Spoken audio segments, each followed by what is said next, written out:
Après cela, Joseph d'Arimathée, qui était disciple de Jésus, mais en secret par crainte des chefs juifs, demanda à Pilate la permission d'enlever le corps de Jésus. Pilate le lui permit. Il vint donc et enleva le corps de Jésus. Nicodème, l'homme qui auparavant était allé trouver Jésus de nuit, vint aussi. Il apportait un mélange d'environ 30 kilos de myrrhe et d'aloès. Ils prirent donc le corps de Jésus et l'enveloppèrent de bandelettes, avec les aromates, comme c'est la coutume d'ensevelir chez les Juifs. Or il y avait un jardin à l'endroit où Jésus avait été crucifié, et dans le jardin un tombeau neuf, où personne encore n'avait été mis.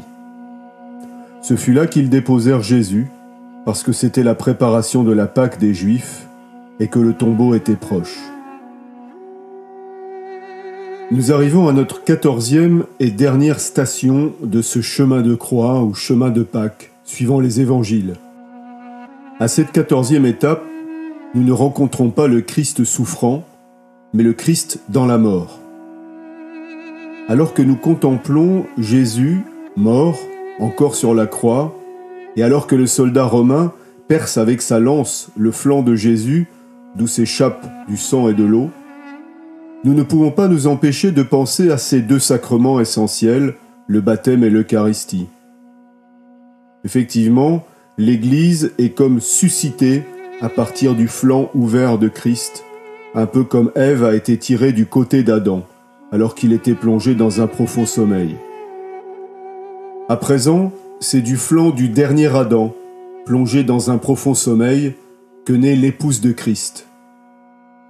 Nous voyons Nicodème et Joseph d'Arimathée descendre le corps de Jésus de la croix, préparer son ensevelissement et le disposer dans le jardin du tombeau. Nous voyons Nicodème et Joseph d'Arimathée descendre le corps de Jésus de la croix, préparer son ensevelissement et le déposer dans le tombeau du jardin. Et c'est au coucher du soleil, qui marque l'entrée dans le sabbat, que nous pouvons dire « Dieu est mort ». Y a-t-il une phrase plus incongrue que celle-là, « Dieu est mort ». Bien avant que Nietzsche déclare la mort de Dieu, les premiers luthériens au XVIIe siècle ont écrit un cantique. Dieu lui-même gît mort, il est mort sur la croix. Et encore avant cela, Luther avait écrit « Le Christ est mort, le Christ est Dieu, voilà pourquoi Dieu est mort ».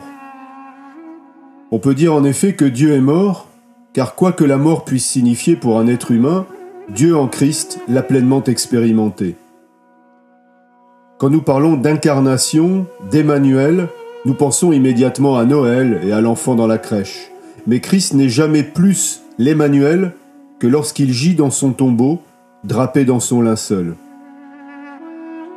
Oui, Jésus-Christ est Dieu avec nous dans la naissance, la vie, mais aussi dans la souffrance et jusque dans la mort. Il y a deux manières de vivre ce samedi saint. La première, selon la perspective commune du vivant, c'est qu'il n'y a rien d'autre à faire que de pleurer et d'attendre.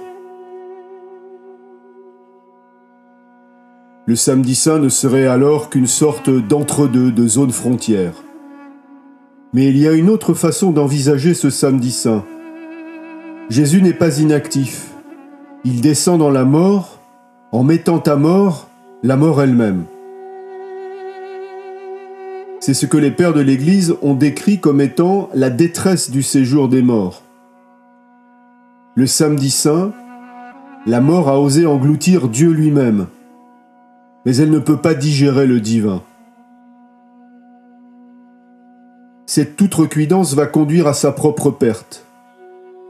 Mais pour l'heure, à cette dernière étape de notre chemin de croix, nous ne pouvons qu'attendre la suite. Seigneur Jésus, tu es véritablement l'Emmanuel, Dieu avec nous, de la naissance jusqu'à la mort, afin que nous puissions être avec toi dans la résurrection et la vie éternelle. Amen.